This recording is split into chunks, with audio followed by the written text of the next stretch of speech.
जय हिंद friends, welcome back to your channel. स्वागत है एक बार फिर से आपके अपने इस यूट्यूब चैनल पर। कैसे हो आप सब? आई होप आप सभी स्वस्थ होंगे, मस्त होंगे और आपकी पढ़ाई भी अच्छी चल रही होगी।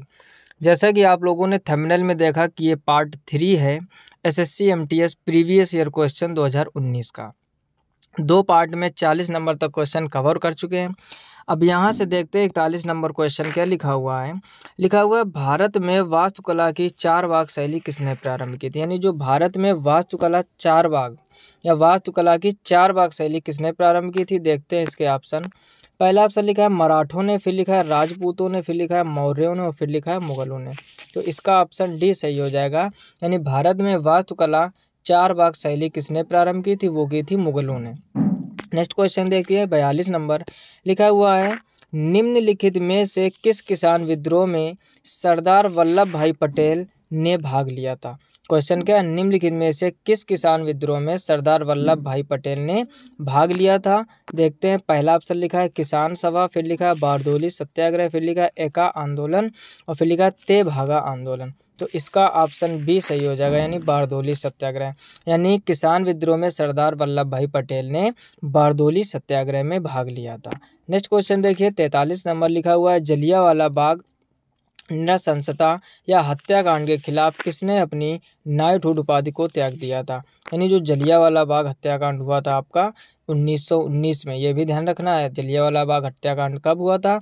सन 1919 में। तो उसी से रिलेटेड क्वेश्चन पूछा गया है कि जलियांवाला बाग नृशंसता या हत्याकांड के खिलाफ किसने अपनी नाइटहुड उपाधि को त्याग दिया था। पहला लिखा है महात्मा गांधी, फिर लिखा है सैयद अहमद खान, फिर लिखा है रविंद्रनाथ टैगोर और फिर लिखा है एस सुब्रमण्य अय्यर। तो इसका ऑप्शन सी सही हो जाएगा, यानी रविंद्रनाथ टैगोर। यानी नाइटहुड की उपाधि को किसने त्याग दिया था, वो थे आपके रविंद्रनाथ टैगोर। नेक्स्ट क्वेश्चन देखिए 44 नंबर। लिखा है, साम्राज्य से पहले के काल में कैलिकों के नाम से क्या जाना जाता था। यानी साम्राज्यवाद से पहले के काल में जो कैलिको नाम दिया गया है, कैलिको के नाम से क्या जाना जाता था। अब देखते हैं इसके ऑप्शन। पहला लिखा है चावल, फिर लिखा है कपास, फिर लिखा है कोयला और फिर लिखा है आयरन। तो कपास को साम्राज्यवाद से पहले के काल में कैलिको के नाम से जाना जाता था। यानी ऐसा कह सकते हैं कि कपास का पहले का नाम है कैलिको। तो ये बी ऑप्शन इसका सही हो जाएगा। नेक्स्ट क्वेश्चन देखिए 45 नंबर। 45 नंबर में लिखा हुआ, द्वितीय विश्व युद्ध के दौरान कूट भाषा को समझने वाले, फिर ब्लैंक दिया है, के चित्र को बैंक ऑफ इंग्लैंड ने 50 पाउंड के नोट पर चित्रित करने का निर्णय लिया है। वेरी इंपॉर्टेंट क्वेश्चन है, समझ लीजिए। द्वितीय विश्व युद्ध के दौरान कूट भाषा को समझने वाले यानी कोड ब्रेकर, फिर ब्लैंक दिया है कि चित्र को बैंक ऑफ इंग्लैंड ने 50 पाउंड के नोट पर चित्रित करने का निर्णय लिया है। पहला लिखा है एलन ट्यूरिंग, फिर लिखा है माइकल फराडे, फिर लिखा है सर क्रिस्टोफर रैन, फिर लिखा है सर जॉन हाउब्लोन। तो इसका ऑप्शन ए सही हो जाएगा, यानी Alan Turing. Option A is correct. Next question देखिए 46 नंबर। लिखा हुआ, फ्रांसीसी शासन के 280 वर्षों के बाद 1954 में निम्नलिखित में से कौन सा क्षेत्र भारत का केंद्र शासित प्रदेश बना। फिर से पढ़ लीजिए क्वेश्चन को। लिखा है, फ्रांसीसी शासन के 280 वर्षों के बाद 1954 में निम्नलिखित में से कौन सा क्षेत्र भारत का केंद्र शासित प्रदेश बना। पहला लिखा है दादरा और नगर हवेली, फिर लिखा है लक्षद्वीप, फिर लिखा है दमन और दीव, फिर लिखा है पुदुचेरी। तो इसका ऑप्शन डी ही सही हो जाएगा, यानी पुदुचेरी है, जिसको पांडुचेरी के नाम से भी जाना जाता है। नेक्स्ट क्वेश्चन देखिए 47 नंबर। क्या लिखा हुआ है, निम्नलिखित पुस्तकों में से किस पुस्तक का लेखन वराहमिहिर ने किया था। यानी वराहमिहिर ने किस पुस्तक का लेखन किया था या किसको लिखा था। पहला लिखा है ऋतु संहार, फिर लिखा है शकुंतला, फिर लिखा है कुमार संभव और फिर लिखा है बृहत संहिता। तो बृहत संहिता के लेखनकार या बृहत संहिता को वराहमिहिर ने लिखा था। ऑप्शन डी इसका सही हो जाए। नेक्स्ट क्वेश्चन देखिए 48 नंबर। लिखा है, गौतम बुद्ध का जन्म कहाँ हुआ था। पहला लिखा है सारनाथ, फिर लिखा है कुशीनगर, फिर लिखा है बोधगया और फिर लिखा है लुम्बिनी।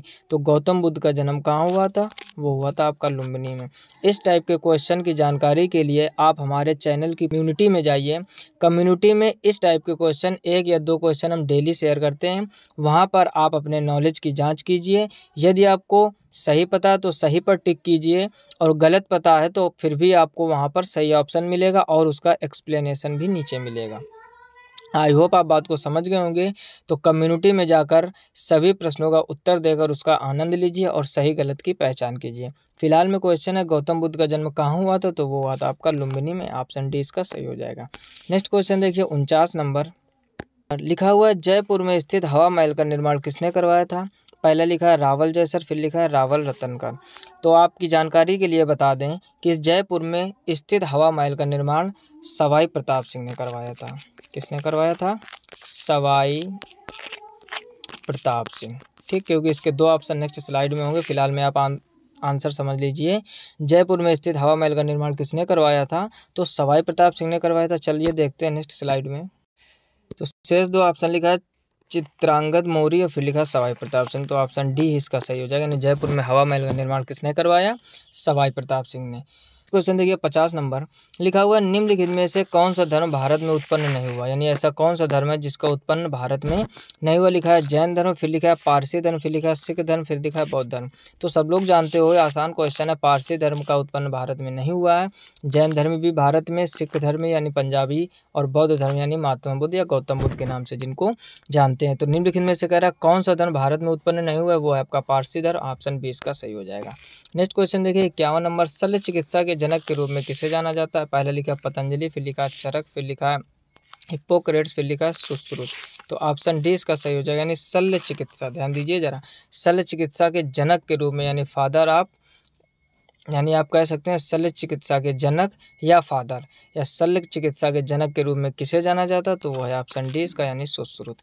नेक्स्ट क्वेश्चन देखिए 52 नंबर। लिखा हुआ निम्नलिखित में से किसकी जन्म जयंती पर राष्ट्रीय युवा महोत्सव मनाया जाता है? यानी वो कौन से व्यक्ति हैं जिनके जन्म जयंती पर राष्ट्रीय युवा महोत्सव मनाया जाता है? पहला लिखा स्वामी विवेकानंद, फिर लिखा भगत सिंह, फिर लिखा मिल्खा सिंह, फिर लिखा चंद्रशेखर आज़ाद।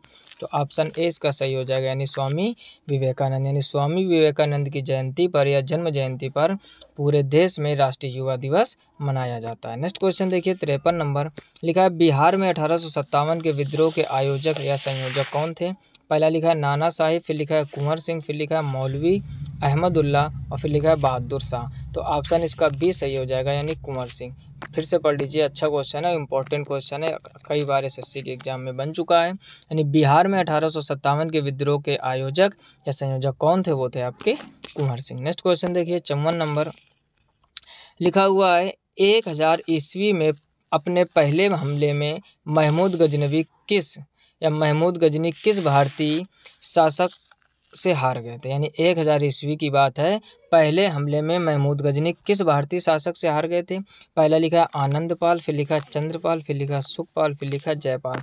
तो जो महमूद गजनी थे 1000 ईस्वी में अपने पहले हमले में राजा जयपाल या केवल जयपाल भी आप कह सकते हैं, किस भारतीय शासक से हारे थे? तो वो हारे थे जयपाल से। ऑप्शन डी इसका सही हो जाएगा।